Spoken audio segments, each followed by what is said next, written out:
Question 1, Part B. Find the integral of x squared times ln x dx.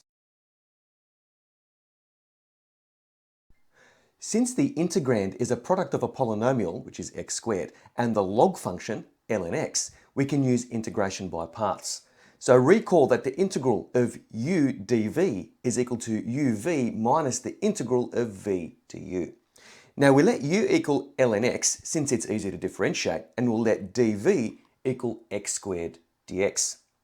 So differentiating u with respect to x, so we get du is equal to 1 over x dx, and integrating x squared dx, so we can obtain an expression for v, we get v is equal to the integral of x squared dx, which is equal to x cubed over 3.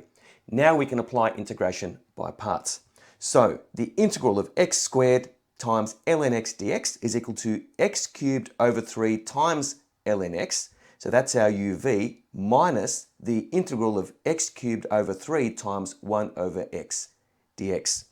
So that's our v times du. Now x cubed over 3 times 1 over x simplifies to x squared over 3. So this expression here on the right hand side simplifies to x cubed over 3 times ln x minus the integral of x squared over 3 dx.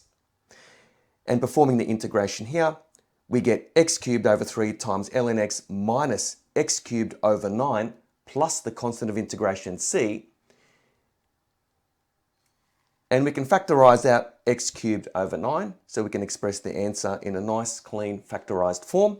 And we get x cubed over 9 times open bracket 3 times ln x minus 1 close bracket plus the constant of integration c.